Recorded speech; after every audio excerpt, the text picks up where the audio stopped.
ഞാൻ നിങ്ങളുടെ ബീന കൃഷ്ണനാണ്. ഇന്ന് നമ്മൾ 6ാം ക്ലാസ്സിലെ ബേസിക് സയൻസിൻ്റെ പുതിയ ടെസ്റ്റായിരുന്നു. അതിൻ്റെ ആനുവൽ എക്സാമിന് 2026 ആനുവൽ എക്സാമിന് വേണ്ടുന്ന 1 മാർക്കിൻ്റെ നമ്മുടെ 1 മുതൽ 9 വരെയുള്ള ചാപ്റ്ററിൽ നിന്നും ഏറ്റവും പ്രധാനപ്പെട്ടത് നോക്കി ഒരു 50 ക്വസ്റ്റ്യൻ ആൻസർ ഞാൻ എഴുതിയെടുത്തിട്ടുണ്ട് കേട്ടോ.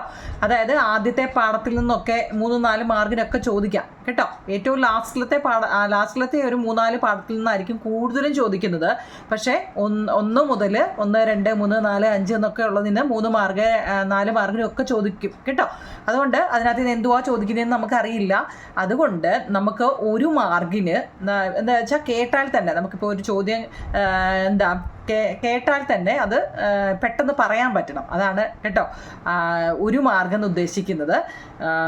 അതിൻ്റെ ഒരു 50 ക്വസ്റ്റ്യൻ ആൻസറാണ് ഇതിനകത്ത് എഴുതിയേക്കുന്നത്. നിങ്ങളിത് വൃത്തിയായിട്ട് ഇത് 2-3 വട്ടം എഴുതിയെടുക്കണമെന്നല്ല കുഞ്ഞുങ്ങളെ, 2-3 വട്ടം കേട്ടാൽ മതി. അന്നേരം തന്നെ നിങ്ങൾക്കിത് മനസ്സിലാവും കേട്ടോ. ഒരു വട്ടം ആദ്യമേ ഒന്ന് കേൾക്കുക, അപ്പം നിങ്ങൾക്ക് കുറേയൊക്കെ എന്തോ ഒന്ന് മനസ്സിലാവും. വീണ്ടും അത് ഒന്നും കൂടി കേൾക്കുമ്പോൾ ഉണ്ടല്ലോ, അപ്പം നിങ്ങൾക്ക് പെട്ടെന്ന് ആൻസർ ഓർമ്മ വരും കേട്ടോ. എങ്ങനെയാണെന്ന് വെച്ചാൽ എഴുതി പഠിക്കുകയോ അതല്ലെങ്കിൽ നോക്കി പഠിക്കുകയോ എങ്ങനെയായാലും മതി, പഠിച്ചിരിക്കണം കേട്ടോ. അപ്പം നമുക്ക് 50 ക്വസ്റ്റ്യനിലാണ്. ഒന്നാമത്തത്, which disease is caused by the deficiency of iron. അയണിൻ്റെ അഭാവം മൂലമുണ്ടാകുന്ന രോഗാവസ്ഥ അല്ലെങ്കിൽ അയണിൻ്റെ കുറവ് മൂലമുണ്ടാകുന്ന രോഗാവസ്ഥയാണ് അനീമിയ. അയണിൻ്റെ അഭാവം മൂലമുണ്ടാകുന്ന രോഗാവസ്ഥയാണ് അനീമിയ കേട്ടോ. 2, iodine test is done to detect the presence of. ഏതിൻ്റെ സാന്നിധ്യം കണ്ടെത്താനാണ് അയഡിൻ ടെസ്റ്റ് നമ്മൾ നടത്തുന്നത്? ഏതിൻ്റെ സാന്നിധ്യം കണ്ടെത്താനാണ് അയഡിൻ ടെസ്റ്റ് നടത്തുന്നത്? സ്റ്റാർച്ച് കേട്ടോ. അന്നജം മലയാളവും ഉണ്ട് ഇംഗ്ലീഷും ഉണ്ട്. അവനവൻ്റെ എഴുതിയെടുക്കണം കേട്ടോ. ഇനി നമ്മൾ കുറേ വിറ്റാമിനുകളെ കുറിച്ച് ആ ചാപ്റ്ററിൽ പഠിച്ചിട്ടുണ്ടായിരുന്നു. വിറ്റാമിൻ എ എന്ന് വെച്ച് കഴിഞ്ഞാൽ നൈറ്റ് ബ്ലൈൻഡ്നെസ് കേട്ടോ. വിറ്റാമിൻ എയുടെ കുറവ് മൂലം ഉണ്ടാകുന്ന ഒരു രോഗമാണ് കണ്ണിൻ്റെ കാഴ്ച കുറയുന്നത്, നിശാന്തത, നൈറ്റ് ബ്ലൈൻഡ്നെസ്. വിറ്റാമിൻ ബി എന്ന് വെച്ചാൽ ബെറിബെറി എന്ന് പറയുന്ന രസമുണ്ട് കേട്ടോ. Vitamin B, A night blindness, B beriberi, C scurvy, D rickets. ഇങ്ങനെയാണ് ഒരുവിധം പഠിക്കുന്നത് കേട്ടോ. വിറ്റാമിൻ ബി എന്ന് വെച്ചാൽ വായ്പുണ്ണും വായ്പുണ്ട് കേട്ടോ. മൗത്ത് അൾസർ കേട്ടോ. അടുത്ത കുഞ്ഞുങ്ങളെ, വാട്ട് ഈസ് ബാലൻസ്ഡ് ഡയറ്റ്? സമീകൃത ആഹാരം എന്നാൽ എന്താണ്? ഇപ്പം തന്നെ അങ്ങ് പഠിച്ചു കേട്ടോ, പിന്നത്തേക്ക് മാറ്റണ്ട. ഒന്നാമത് നമ്മൾ പഠിച്ചത് അയണിൻ്റെ അഭാവം മൂലമുണ്ടാകുന്ന രോഗം അനീമിയ. അയഡിൻ ടെസ്റ്റ് നടത്തുന്നത് എന്തിനാ? സ്റ്റാർച്ച് കേട്ടോ, അന്നജമാണ്. 2 പഠിച്ചോണേ. Vitamin A night blindness, vitamin B mouth ulcer കേട്ടോ, വായ്പുണ്ട്. ബെറിബെറി എന്ന് എഴുതിയാലും ശരിയാ കേട്ടോ, ബെറിബെറി. വിറ്റാമിൻ സി സ്കർവിയാണ്. വിറ്റാമിൻ ഡി കണ എന്ന് പറയുന്ന ഒരു രോഗമാണ് കേട്ടോ, റിക്കറ്റ്സ് എന്ന് പറയും, കണ. ബാലൻസ്ഡ് ഡയറ്റ് അല്ലെങ്കിൽ സമീകൃത ആഹാരം എന്നാൽ എന്ത്? Food that contains all the ingredients needed in adequate quantity is called balanced diet. ശരീരത്തിന് ആവശ്യമായ എല്ലാ പോഷക ഘടകങ്ങളും ധാതുക്കളും വിറ്റാമിനുകളും മതിയായ തോതിൽ അടങ്ങിയിട്ടുള്ള ഭക്ഷണമാണ് സമീകൃത ആഹാരം എന്ന് പറയുന്നത്. എന്തെല്ലാം നിങ്ങളെ, ശരീരത്തിന് ആവശ്യമായ എല്ലാ പോഷക ഘടകങ്ങളും ധാതുക്കളും വിറ്റാമിനുകളും മതിയായ തോതിൽ അടങ്ങിയിട്ടുള്ള ഭക്ഷണമാണ് സമീകൃത ആഹാരം എന്ന് പറയുന്നത്. Food that contains all the ingredients needed in adequate quantity is called balanced diet. എല്ലാം ഓരോ വരി എഴുതിയിട്ടുള്ളൂ. നിങ്ങൾക്ക് ക്വസ്റ്റ്യൻ ആൻസർ കാണുമ്പോൾ മനസ്സിലാവും. പഠിക്കാൻ എളുപ്പത്തിന് വേണ്ടി എല്ലാം ഒറ്റ വരിയേ ഉള്ളൂ കേട്ടോ. അടുത്ത 5ാമത്തെ, what is the functions of vitamin K? Vitamin കെയുടെ ധർമ്മം എന്താണ്? പരീക്ഷയ്ക്ക് വിറ്റാമിൻ എ, ബി, സി ഇങ്ങനെ ഒത്തിരി ഉണ്ട്. അതിനകത്തിൽ കെയുടെ ധർമ്മം എന്താണ്? Vitamin K necessary for blood clotting when wound ഒക്കെയർ.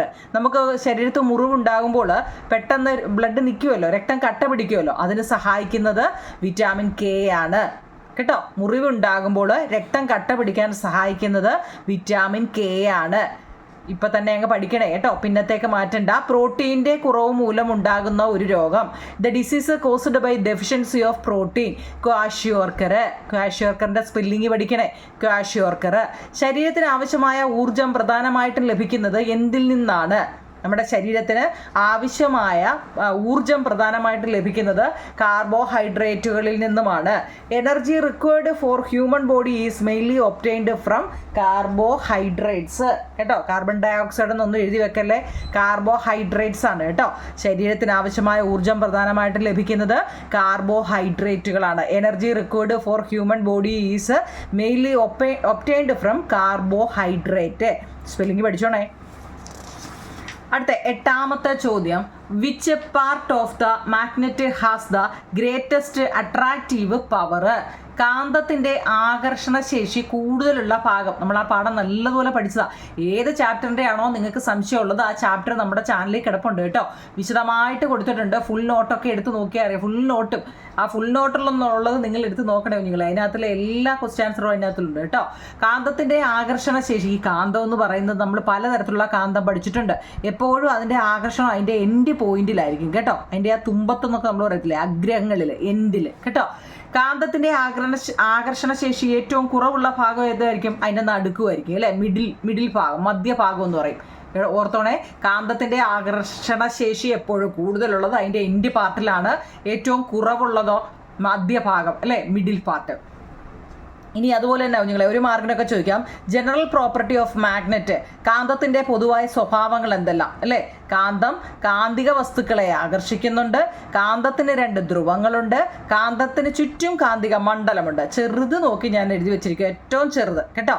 Magnet attract magnetic സബ്സ്റ്റൻസുകൾ അല്ലേ? കാന്തം കാന്തിക വസ്തുക്കളെ അട്രാക്റ്റ് ചെയ്യുന്നുണ്ട്, ആകർഷിക്കുന്നുണ്ട്. മാഗ്നറ്റ് ഹാസ് 2 പോൾസ് അല്ലേ? മാഗ്നറ്റിന് 2 ധ്രുവങ്ങളുണ്ട്.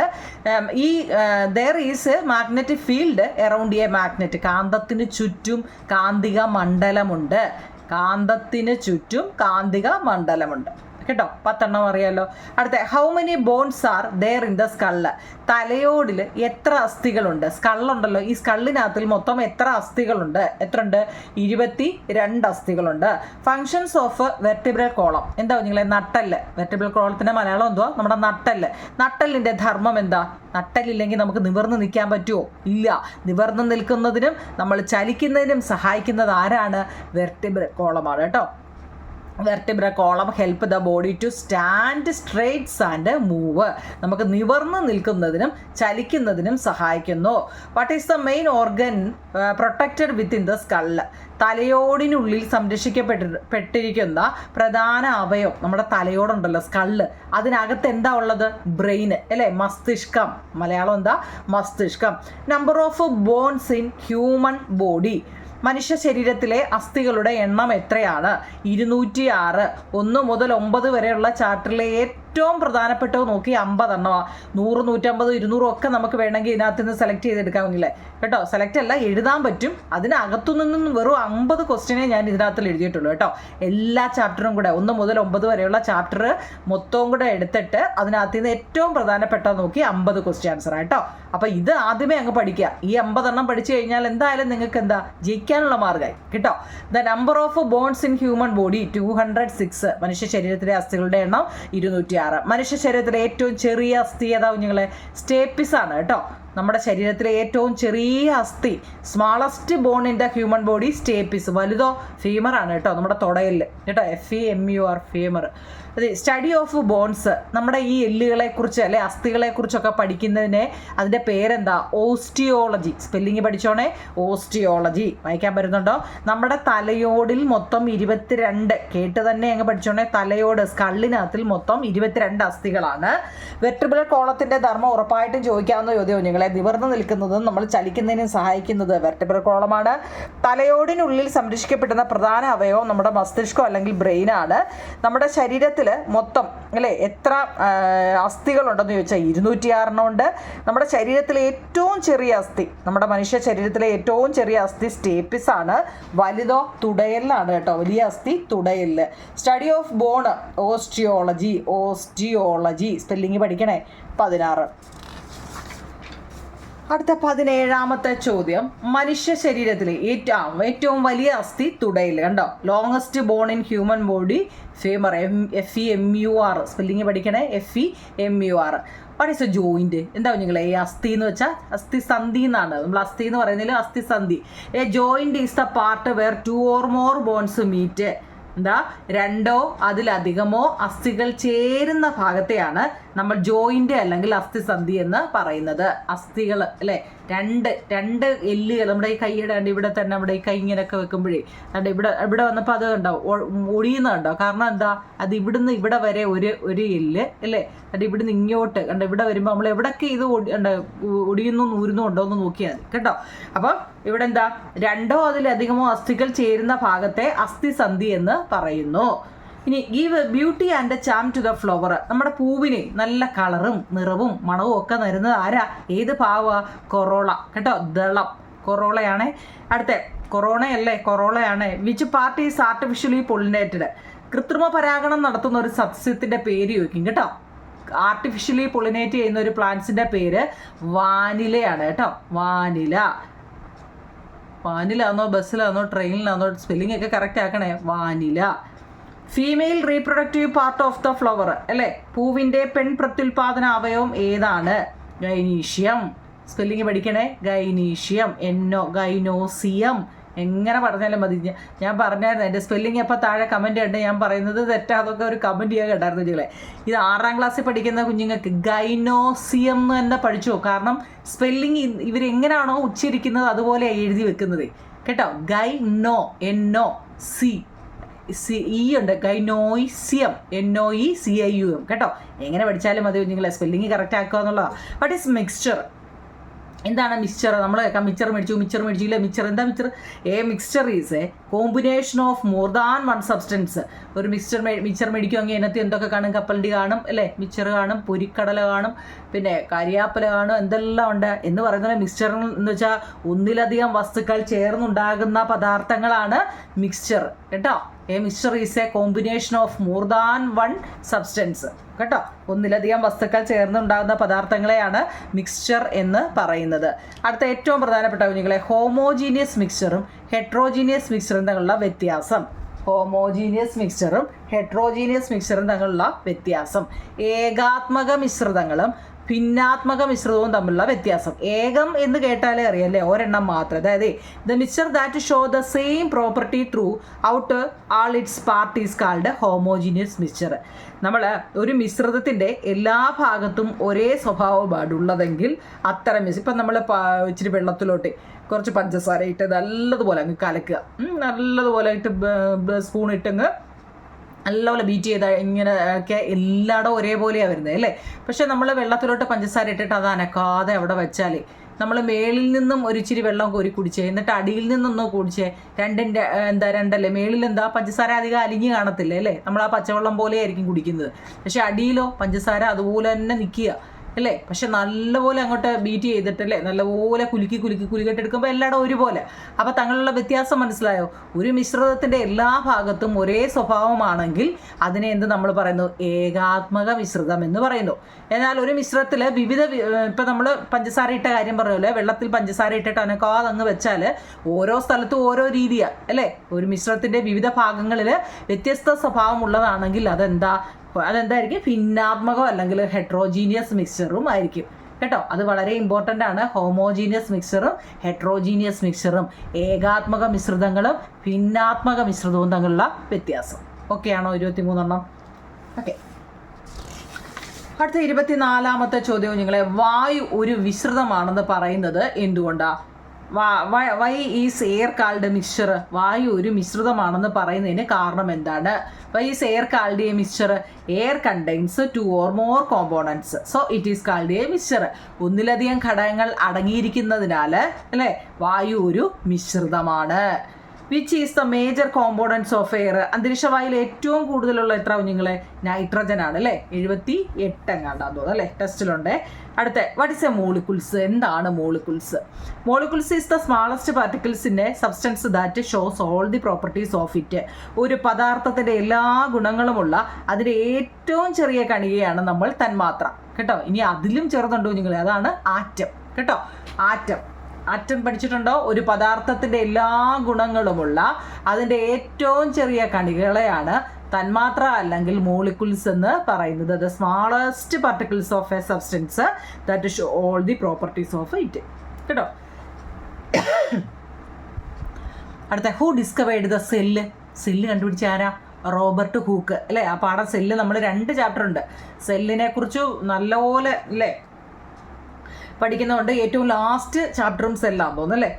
കോശം കണ്ടെത്തിയതാരാവും നിങ്ങളെ? റോബർട്ട് ഹൂക്കാണ്. ജീവന്റെ അടിസ്ഥാന ഘടകവും കോശമാണ്. What is the basic unit of cell? ഏതാ unit? Life. What is the basic unit of life? സെല്ലാണ് കേട്ടോ. സെല്ല്, കോശം. കോശത്തിൻ്റെ നിയന്ത്രണ കേന്ദ്രം കൺട്രോൾ ദ എൻറ്റയർ സെല്ല് അല്ലേ? Which part that control the entire cell? Nucleus ആണ് കേട്ടോ. ന്യൂക്ലിയസ്. കോശത്തിന് അതിൻ്റെ ആകൃതി നൽകുന്ന ഭാഗം ഏതാണ്? കോശത്തിന് അതിൻ്റെ ആകൃതി നൽകുന്ന ഭാഗം കോശഭിത്തിയാണ് കേട്ടോ. Cell membrane. Power house of the cell ഏതാ നിങ്ങളെ? കോശത്തിൻ്റെ ഊർജ്ജം എന്നറിയപ്പെടുന്നത് ആരെയാ? Mitochondrion. Power house of the cell എന്നറിയപ്പെടുന്നത് മൈറ്റോകോൺട്രിയോൺ. സ്പീഡിൽ പോവുക കേട്ടോ, നമുക്കത് മൊത്തം വായിക്കണ്ടേ. What are tissues? കലകൾ എന്നാൽ എന്താണ്? Cells that are similar in shape and performs the same functions are collectively called tissues. സമാനമായ ആകൃതിയുള്ളവയും ഒരേ ധർമ്മം നിർവഹിക്കുന്നതുമായ കോശങ്ങളുടെ കൂട്ടത്തെ കലകൾ എന്ന് പറയുന്നു. സമാനമായ ആകൃതിയുള്ളവയും ഒരേ ധർമ്മം നിർവഹിക്കുന്നതുമായ കോശങ്ങളുടെ കൂട്ടത്തെ കലകൾ എന്ന് പറയുന്നു. 32 നോക്കണേ. 33ാമത്തെ ചോദ്യം, ജീവികളിൽ നടക്കുന്ന ജീവൽ പ്രവർത്തനങ്ങൾ എങ്ങനെയാണ്? What are the life process carried out in multi cellular organism? എന്തൊക്കെയാണ് നിങ്ങളെ ജീവനുള്ള വസ്തുക്കൾ? എന്താ അത്? മൂവ്മെൻറ്റ് ചെയ്യുന്നുണ്ട്, ന്യൂട്രിഷൻ ഉണ്ട്, റെസ്പിറേഷൻ ഉണ്ട്, റീപ്രൊഡക്ഷൻ ഉണ്ട്, എക്സ്ക്രീഷൻ ഉണ്ട് അല്ലേ? ചലനം, പോഷണം, ശ്വസനം, പ്രത്യുൽപാദനം, വിസർജനം അല്ലേ? ലൈഫ് പ്രോസസ്സ് നമ്മുടെ ജീവിതത്തിൻ്റെ ജീവൽ പ്രവർത്തനങ്ങളാണ് ഇതെല്ലാം. ജീവനുള്ള വസ്തുവാണെങ്കിൽ അത് ഇതെല്ലാം കാണും അല്ലേ? ചലനം, പോഷണം, ശ്വസനം, പ്രത്യുൽപാദനം, വിസർജനം. അടുത്തത്, which from energy is present in all object? എല്ലാ വസ്തുക്കളിലും അടങ്ങിയിരിക്കുന്ന ഊർജ്ജ രൂപമാണ് കെമിക്കൽ എനർജി, രാസോർജം. എല്ലാ വസ്തുക്കളിലും അടങ്ങിയിരിക്കുന്ന ഊർജ്ജ രൂപമാണ് രാസോർജം അല്ലെങ്കിൽ കെമിക്കൽ എനർജി. എന്താണ് ഈ എനർജി ലോസ് എന്ന് വെച്ച് കഴിഞ്ഞാൽ? എന്താ ഊർജ്ജ നഷ്ടം എന്നാൽ എന്താണ്? Unutilised form of energy is called energy losses. നമ്മൾ ഉപയോഗിക്കാതെ നഷ്ടപ്പെടുത്തുന്ന ഊർജ്ജത്തെയാണ് എനർജി ലോസ് എന്ന് പറയുന്നത്. നമ്മൾ ഉപയോഗിക്കാതെ നഷ്ടപ്പെടുത്തുന്ന ഊർജ്ജ രൂപത്തെയാണ് നിങ്ങളെ ഊർജ്ജ നഷ്ടം എന്ന് പറയുന്നത്. Which form of energy help us to see object? വസ്തുക്കളെ കാണാൻ സഹായിക്കുന്ന ഊർജ്ജം ഏതാണ്? ലൈറ്റ് എനർജിയാണ് കേട്ടോ. പ്രകാശോർജ്ജമാണ്. അതൊക്കെ ഇമ്പോർട്ടൻ്റ് ആട്ടോ.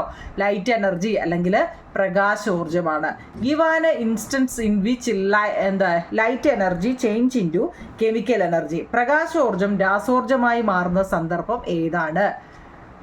പ്രകാശോർജ്ജം രാസോർജ്ജമായിട്ട് മാറുന്ന സന്ദർഭം ഫോട്ടോസിന്തസിസ് ആണ് കേട്ടോ. പ്രകാശ സംശ്ലേഷണം. എന്താണ് പ്രകാശ സംശ്ലേഷണം എന്നൊന്ന് പഠിച്ചു വെച്ചേക്കണം കേട്ടോ. ഇനി നമുക്ക് ഫിസിക്കൽ, നമ്മൾ ഈ ഒരു ചാപ്റ്റർ തന്നെ പഠിച്ചിട്ടുണ്ട് അല്ലേ? ഫിസിക്കൽ ചേഞ്ചും കെമിക്കൽ ചേഞ്ചും അല്ലേ? എന്താണ് ഫിസിക്കൽ ചേഞ്ച്, എന്താണ് കെമിക്കൽ? ഭൗതിക മാറ്റവും രാസമാറ്റവും തമ്മിലുള്ള വ്യത്യാസം നമ്മുടെ ടെസ്റ്റിലുണ്ട്.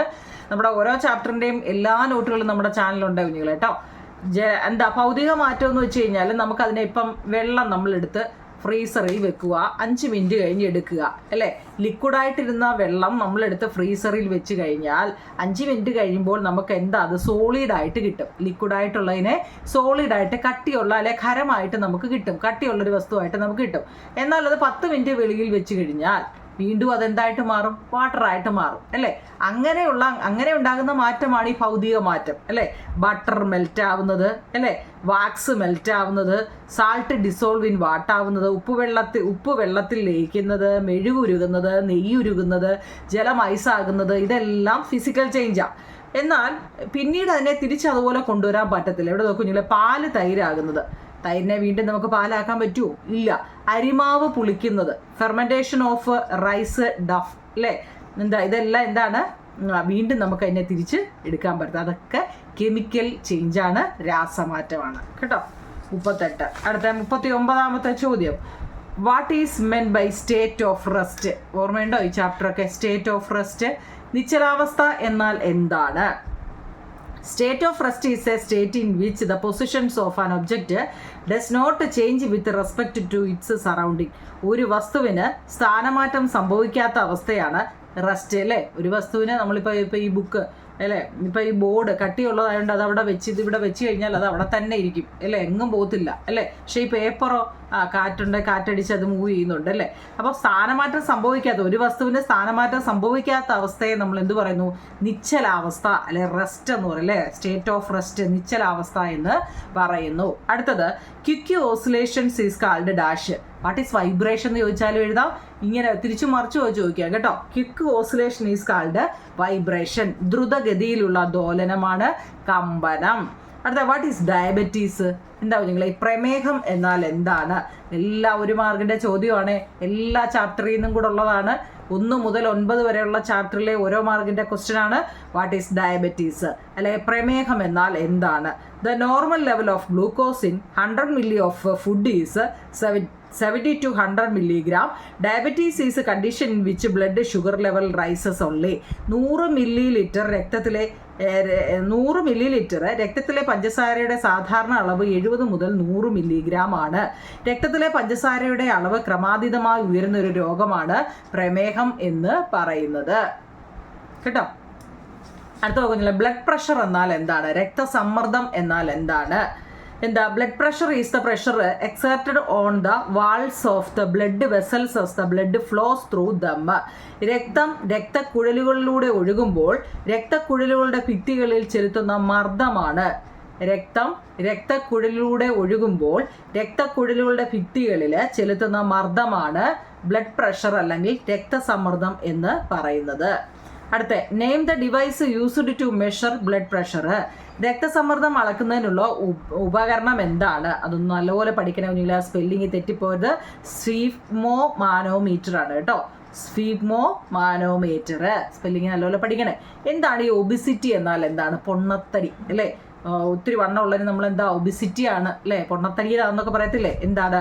Obesity is a condition in which body weight is excess than the normal. സാധാരണ ഉള്ളതിനേക്കാൾ നമുക്ക് എന്താ വെയിറ്റും വണ്ണവും കൂടുതലുള്ളതിനെ ഈ ഒബിസിറ്റി എന്ന് പറയുന്നത് അല്ലേ. These may lead to illness.